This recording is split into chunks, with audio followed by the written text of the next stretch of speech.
Hey gamers, Dawn here reviewing Skylar Plux Adventure on Clover Island for PS4 by developer Right Nice Games. The game was provided to us by the developer for the purpose of review. Skylar Plux is a 3D platformer in which you play as a titular Skylar, who's part of a nomadic female race called the Sphynx. Her memory and chance for a normal life is stolen by the villain CRT, but not her courage or resourcefulness. You use a handful of nifty gadgets, Skylar's propensity for jumping, and your puzzle-solving smarts to save Clover Island. I really like this one. It's short length aside. Some of the powers synergize really well together, particularly the slowdown you just saw, which can be used to stop obstacles from falling on you or swinging across your path.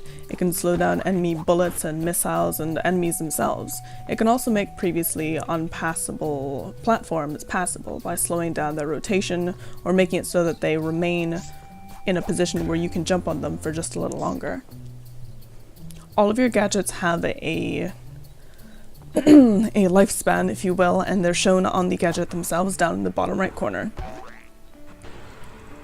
The recharge is pretty fast, but they also drain pretty fast, so you have to use stuff like hover in short bursts.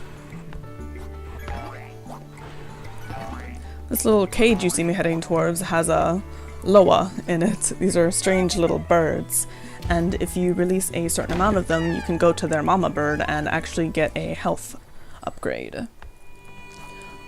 Clover Island is separated into 4 distinct parts. You'll see them throughout the video. This one is ice. The first one was an island, which was kind of a summery, tropical theme. There's also a factory full of death traps and lava, and a desert area.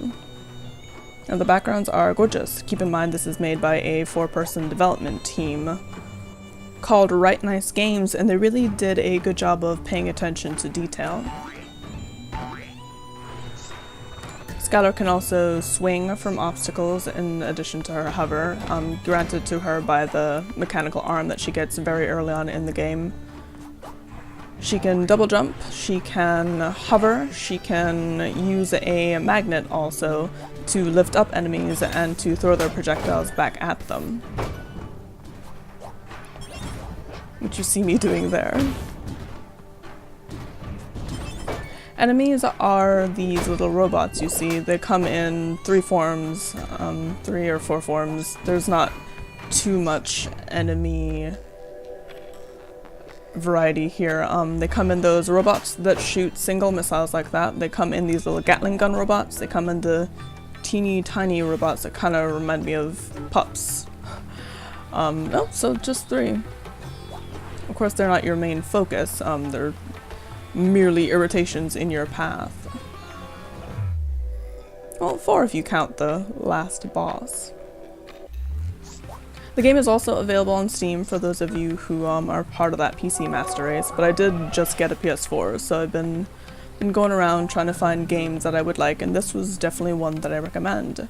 Its length aside, it's a good time. I really love the aesthetic.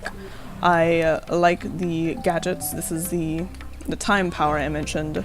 In addition to slowing down platforms, which you saw me do earlier, in this desert level when you first acquire it, you can also send parts of the stage back in time. So that means where previously there was no path, maybe send it back in time and there was a bridge there that had rotted at some point.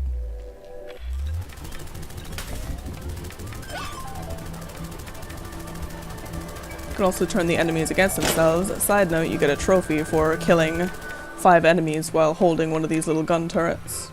The trophy list is actually pretty easy to get. There's no platinum. There's a couple of silver. I don't think there are any gold and a bunch of bronze. Most of them have to do with just miscellaneous things and also collecting all those little birds that you saw me pick up one early on in this video. But like, look at this, it's gorgeous. These stages are nice. The music is also different for each of the 4 locations. And it's got this family-friendly feel to it as well. It's not too difficult, it's not too easy, so if you have younger kids, or if you yourself are a younger kid looking for a platformer, this is a good game to get into. But I'll leave you with this positive recommendation, gamers. Definitely get it, check it out.